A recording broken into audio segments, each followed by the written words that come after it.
Hello and welcome to the Menopause Unplugged podcast with me, your host, Nikki Oliveira. Today's show is a solo show and I'll be discussing what the best exercise is for you to do in 2026. So overall, the best exercise, and it's honestly one of the most frequently asked questions to me as a PT is, what can I do? What's the best thing for me to do? So that, we want to be efficient. We want to make sure that we're not just wasting our time doing something that's not going to get us results, right? But honestly, the best workout that you can do is the one that your nervous system can recover from. That's the real answer. Now let's go into that a little bit, because in menopause, your stress response, like your cortisol levels, are already heightened, right? So we add things like HIIT training, high intensity interval training. That in itself spikes cortisol levels anyway. So overdoing it, I'm not saying don't do it, but overdoing it isn't going to be good for us, because as soon as we have high levels of cortisol that our body just can't recover from, losing weight is the last thing that our body's going to do. Let's be straight. Our energy, our attention is going to be on trying to re-regulate ourselves and our hormones, rather than let me just lose some of this body fat. It just, your body's very smart. It wants to protect you, wants to keep you alive. Like we go back to the analogy of, running away from, a lion, or like insulin's high because we're full of adrenaline, right? So that keeps us safe. So it's a similar sort of response that we are getting when we do HIIT training. So if you have in your 20s, 30s been doing HIIT training and you love it, I would say just do less of it. Maybe do it once a week, twice a week max, rather than making it your foundation of training. I would also say the best exercise for you to do in 2026 is one that you can be consistent with and one that you enjoy. So I actually started salsa dancing. Now we're talking probably about 10 years ago now. And you know what? That was before I became a PT, and my body had never been in better shape, because trust me, it takes stamina. It is cardio all the way. It's all footwork. It's all twisting and turning and holding yourself, your posture, really working with your own body weight, because you need to shift your body weight to like the ball of your foot, for instance. So dancing for me was a game changer, because it didn't feel like exercise. It was literally so much fun, and I still love it. I just haven't been able to do much of it since the kids have been, because they're obviously very small, since they've been around, because they're only 23 months apart. So I've obviously spent a great deal of time either recovering from, a birth, or being pregnant myself again, or, that sort of thing, and C-section recovery. So did take a longer time. So I haven't quite got back to it. However, I have obviously found other forms of exercise that I enjoy. Like I really enjoy walking, and I really enjoy strength training. Like I love the buzz that I get from it. The endorphin release is insane. So yeah, lifting some weights. But whether that may look for you like swimming, or it could be paddle's making a big comeback, hasn't it? Like in sort of popularity, and it could be anything. You could have done netball in school and want to find a netball team, that sort of thing. So there's endless possibilities of what you can do to something active that you enjoy, whether that's finding a walking group or a hiking group or something like that. So the other thing that I wanted to touch on was, not the sort of home versus gym training, but it does make a difference to one, your motivation, because if you're in a gym environment, it definitely does change the game because you're looking at other people who are also doing the same as you, exercising and getting into the best shape of their lives, and it does motivate you, low-key motivate you to, to carry on or to make the most of your session while you're there. When you're at home and you're training, it's much harder because you're in your home comforts. You may be doing it in your living room. It's your space where you relax. So really, if you're home working out, you either need to be really disciplined or really tune into your why. Why are you doing it in the first place? Is it, because you've got health goals? Is it because you have an aesthetic goal, for instance? Have you got a holiday coming up or a big event coming up that you want to look and feel your best at? So really think about that. But if you are doing home-based training, I would say, you cannot beat strength training, whether that's working out with dumbbells or a kettlebell, or if you've got a barbell for that matter. It is honestly the best form of exercise. And I'll go into a little bit more about strength training, right? Because it is hands down the best form of exercise that you can do to support your body, especially during menopause. So if we look at compound movements, so I'll break down what a compound movement is, and we'll take it from there, right? So a compound movement is they are exercises that work multiple joints and muscle groups at the same time instead of isolating just one muscle. So instead of, for instance, doing leg extensions where you are working your quad muscles, which is the front of the thigh, or working or doing bicep curls where you're working just your your bicep on your arm, instead of that you're doing more things like squats or deadlifts. That's like kind of picking up a bar from or weights from the floor and hinging at the hips, or push movements or pull movements. So these movements, compound movements, mirror real life movements. And that's kind of key to kind of understand. So things like you would do without thinking, like getting off the sofa or lifting shopping bags, picking up your grandkids or getting up the stairs. They're all sort of real life situations and scenarios where you would use a compound movement. So compound movements, why they're especially powerful in menopause is because they protect muscle during your hormonal changes. So in perimenopause, we lose muscle much more easily because of estrogen dropping.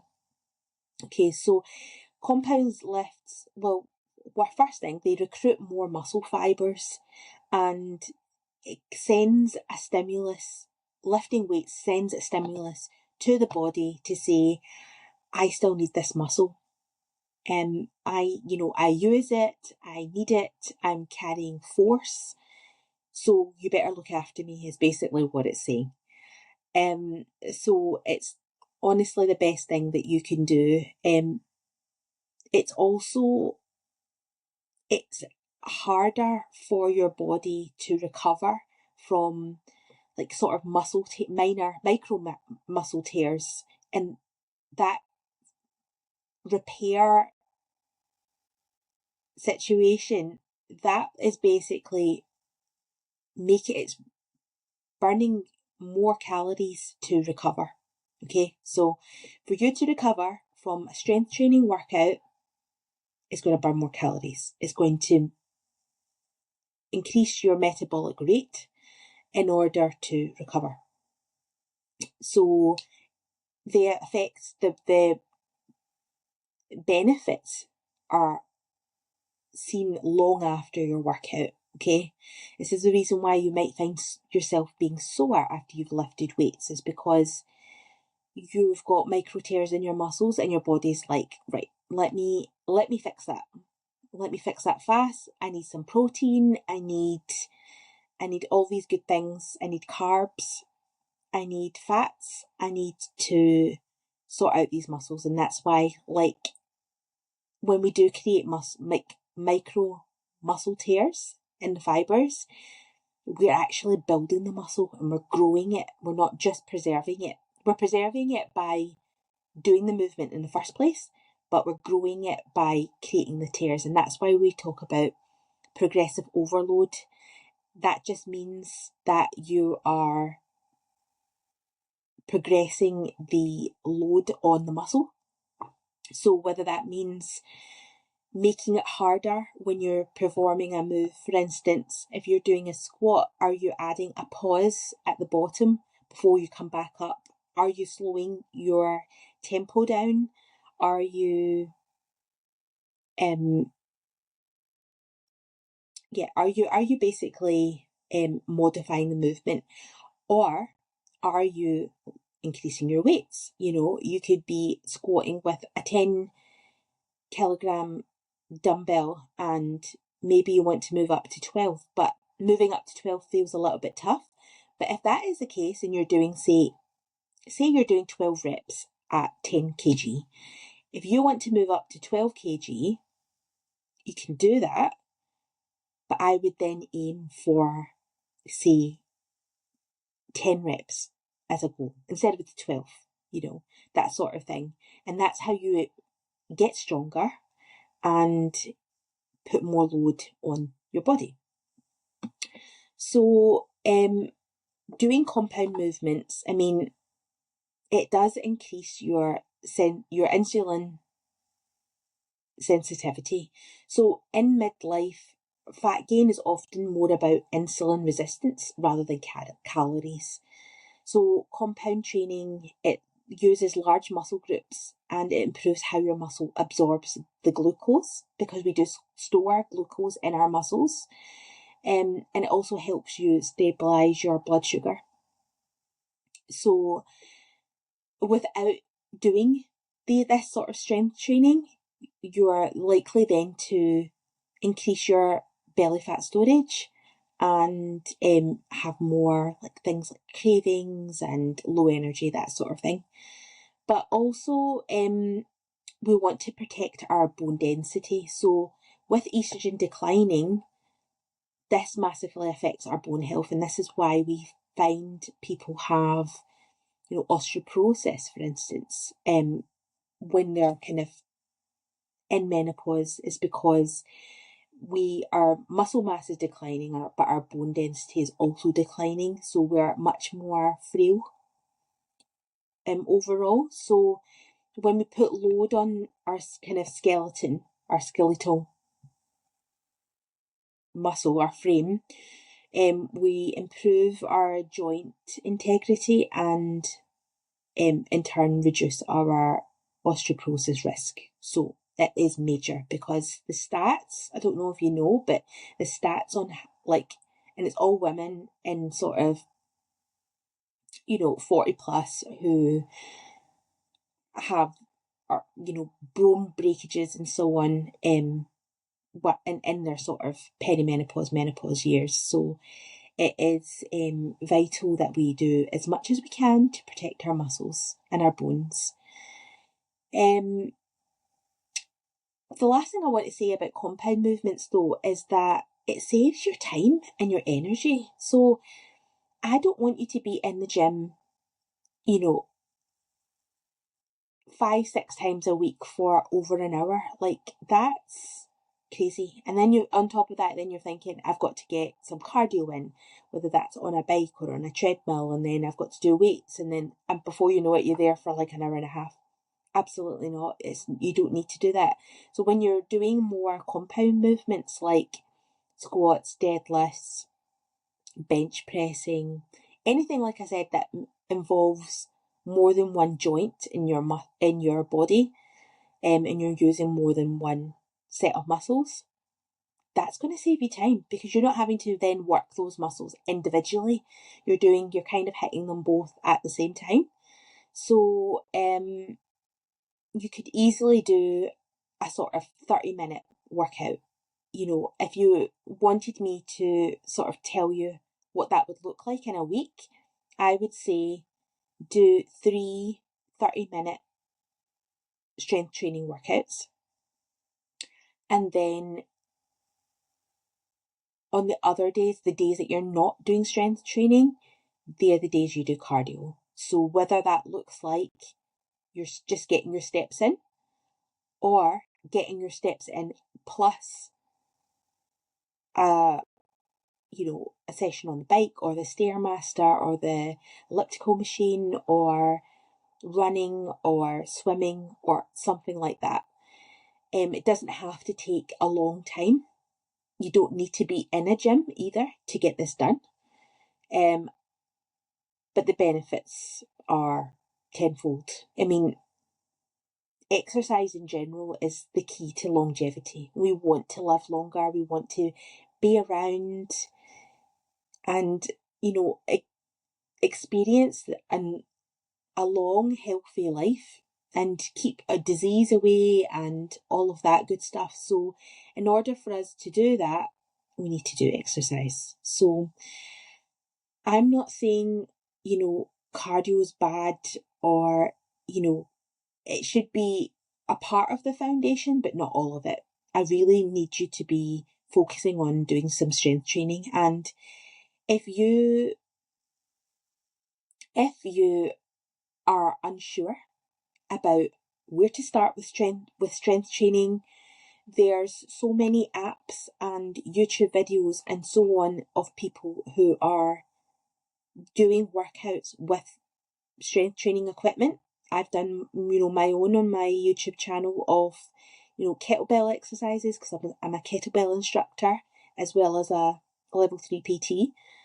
And, there's so much of that available online. On top of that, I would say, if you've got the budget, the budget allows, then get a PT, whether that's in person, online. You're not only going to benefit from the accountability because the coach will ask, have you been doing this? How are you getting on? Check your form. They'll ask you to, either do it in front of them or record a video of you doing said exercise, whether that's, show me you doing squats or show me you doing a deadlift. And, we can see, because we've got a trained eye, we can see straight away, oh, your back's not straight enough, you're doing this, you're doing that wrong, or, move your hands closer in on the bar or that kind of thing. Because if you don't correct your form, that's how you're going to get injuries and long-term injuries as well. And we don't want to add to our niggles, let's be honest. We want to get the most out of our workouts and really perform each move to its full range of movement. Not kind of doing it haphazardly and thinking that we're doing it, but we're not really getting the most out of the exercise. So if you are in that boat, please do reach out to a coach, whether that's myself, whether that's somebody else in your local area, please do, because it's very, very important, and it will help. It will help with many things. It will help with your nutrition, because when you start exercising, you automatically want to eat better, because you're like, why have I done all that effort and then eating like this? So it automatically gives you that little added bit of motivation to screw the nut and eat better. You'll sleep better, which is amazing in menopause, right? Let's be honest, because sleep disturbances are real. And you'll feel more energized. You will. You might think, oh, doing 3 strength trainings a week and then doing all my steps and doing all of this and that, I'm going to be exhausted because I've got so much to juggle, whether that's, work and then caring responsibilities and whatever else. I can assure you, doing strength training and doing all this sort of exercise is going to help you in the long run. It's going to give you more energy. It's going to give you a boost. It's what we're made to do, right? We're not made to be sedentary folk. I mean, we are now more so because of COVID. COVID's got a big part to play in this because a lot of us now are working from home rather than, commuting to an office and so on. So our general movement is down because of that anyway. And then, we're just not maybe as social as we get older either. So we need to make a much more of an effort to exercise. So I'm going to wrap up the podcast today. This was just a little solo show, just me and you. If you have any questions from anything that I've discussed, or you want to just have a little conversation about today's episode, please do reach out. I love hearing from you. I literally, my door is always open for talking about this stuff. I'm so passionate about it. I will help anyone any way that I can. Obviously within limits, but I will do what I can and make recommendations to you to help make this all easier. And like you, I'm a busy woman. Like I'm a multiple business owner. I'm a mum of 2 kids. I've got a house to look after. All of that stuff. I get it.